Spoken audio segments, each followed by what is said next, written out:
नमस्कार दोस्तों, जय श्री कृष्ण।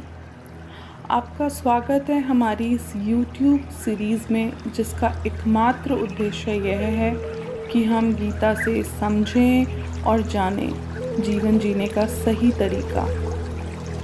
तो आइए दोस्तों, भगवान श्री कृष्ण को नमन करते हुए गीता के अध्याय 3 श्लोक 5, 6 और 7 का स्वर गायन करें। नहि कश्चित् शरणामाप्ति जातु तिष्ठत्य कर्मकृत् कारते यवशः कर्मं सर्व प्रकृतिजैर्गुणैः। श्लोक 6। कर्मेन्द्रियाणि संयम्य य आस्ते मनसा स्मरन् इन्द्रियार्थान् विमूढात्मा मिथ्याचारः स उच्यते। श्लोक 7। यस्त्वेन्द्रियाणि मनसा नियम्यारभतेऽर्जुन कर्मेन्द्रियैः कर्मयोगम् असक्तः स विशिष्यते। दोस्तों, कर्म ना करना भी कर्म है, क्योंकि हम कर्म करें या कर्म ना करें, इसका फल तो हमें मिलेगा ही मिलेगा। हम सब कर्म करते हैं, चाहे या अनचाहे। क्षण भर के लिए भी दोस्तों हम कर्म के बिना रह नहीं सकते, क्योंकि जब हम सांस लेते हैं, वायु का आदान प्रदान करते हैं और इस आत्मा को इस शरीर से जकड़े हुए रहते हैं दोस्तों, तो यह भी कर्म है।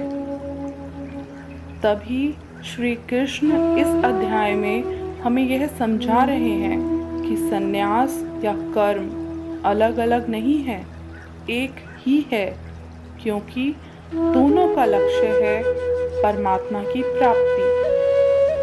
दोस्तों, इसको यूं समझते हैं कि यदि कोई व्यक्ति कर्म मार्ग छोड़कर संन्यास ले लेता है, तो भी उसे भगवान के लिए कुछ कर्म करने ही पड़ेंगे। सन्यासी को साधना करनी पड़ेगी। तो दोस्तों, साधना भी तो काम हुआ ना। यदि कोई सच्चा साधु 4 धाम यात्रा करता है, तो यात्रा भी कर्म है। इसलिए सन्यास लेने पर भी कर्म करने होते हैं। और इसी तरह यदि आप भौतिक जीवन में रहना चाहते हैं, तो आपको परमात्मा प्राप्ति के लिए कर्म योग अपनाना होगा। कर्म योग में आपको अपने सभी प्रकृति द्वारा निर्धारित कार्य फल की इच्छा किए बिना पूरी लगन से करने होंगे और अपने हर कर्म को भगवान का काम समझकर करना होगा। हर कर्म में भगवान की साधना करनी होगी। कहते हैं ना दोस्तों, करते रहिए अपने काम, लेते रहिए प्रभु का नाम। और इसीलिए भगवान हम सबको ये समझा रहे हैं कि कर्म भी करना पड़ेगा और साधना भी करनी पड़ेगी। सारे कर्म छोड़कर आप परमात्मा को प्राप्त नहीं कर पाएंगे, ना ही केवल संन्यास से सिद्धि की प्राप्ति। कर्म तो करना ही होगा। दोस्तों, आपने बहुत से ऐसे लोग देखे होंगे जो कहते हैं कि हमने अपनी इंद्रियों को वश में कर लिया है, हमें अपनी इंद्रियों पर पूर्ण रूप से नियंत्रण है। लेकिन दूसरी तरफ वो हमेशा इंद्रियों के विषय में ही चिंतन करते रहते हैं, हमेशा यही सोचते रहते हैं कि इंद्रियों को कैसे तृप्त किया जाए।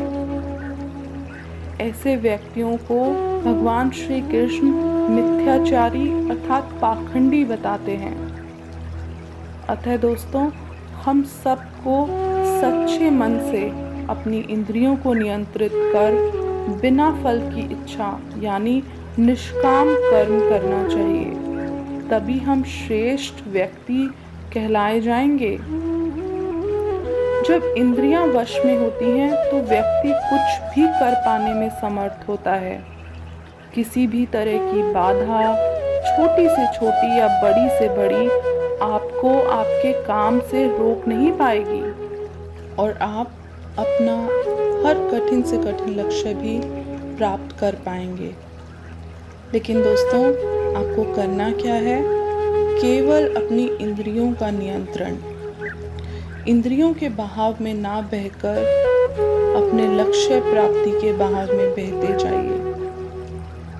धन्यवाद दोस्तों। जय श्री कृष्ण।